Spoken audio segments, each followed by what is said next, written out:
to do something for me really quick. I need you all to shut your eyes. Okay? This is something you actually have to do.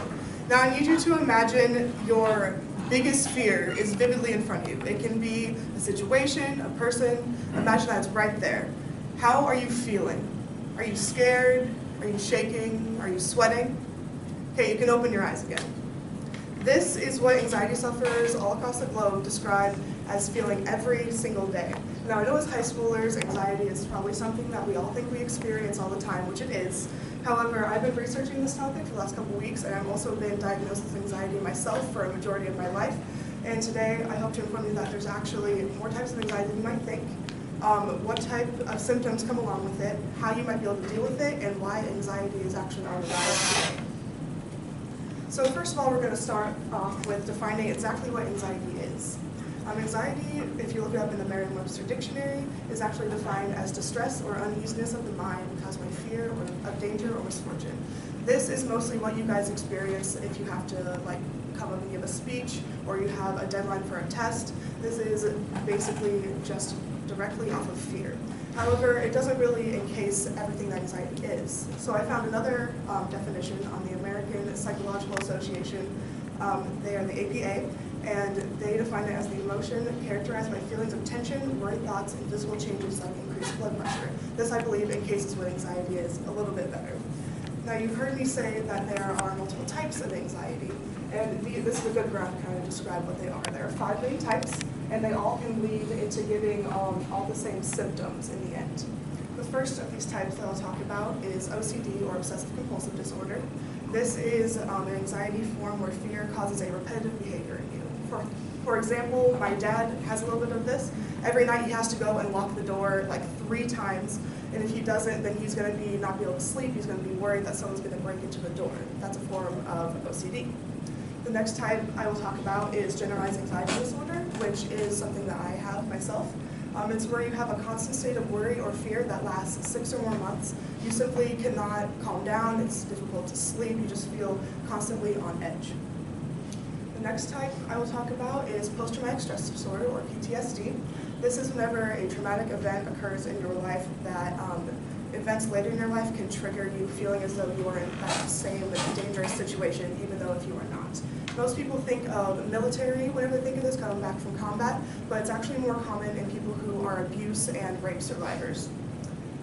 The next type is panic disorder, which is when you feel an intense fear without seemingly any reason, and you have at least 4 of the symptoms that I'll come up with on a later slide.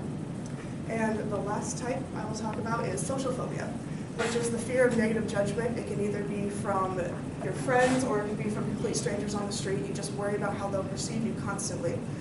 Jim Folk, who is an anxiety sufferer and writer for 20+ years, stated that social phobia is actually the #1 form of anxiety in the world today, and the exact numbers on that are 6.8%, or about 15 million people.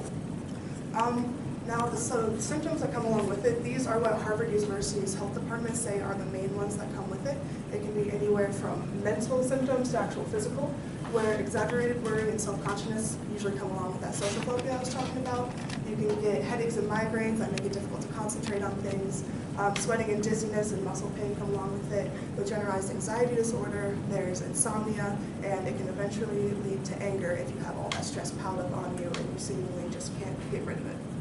Now, I know these symptoms might seem daunting if you actually have anxiety, but according to the National Institute of Mental Health's book, they wrote a book called Generalized Anxiety. There are 2 really good ways that you can deal with it if you have it. The first is medication, which is what I have. You can go to your doctor and you can get it prescribed really easily. It'll control your adrenaline and your hormones that usually make you more anxious throughout the day. And the second type is psychotherapy, which in psychotherapy, an individual tries to basically, is taught different ways of thinking and dealing with situations that would normally make them anxious throughout the day. So for example, my dad would lock the door once, and they would try to get him to deal with that anxiety that he feels about not locking it 3 times in a different way other than locking it 3 more times. Now that you know how to deal with it, you're probably questioning why it's on the rise if we have different ways that we can deal with it. But in an article written by Natasha Tracy, who is a writer for Healthy Place, she writes that any form of anxiety was not actually recognized by the APA until about 37 years ago in 1980, which that's actually a really recent date to only have discovered anxiety.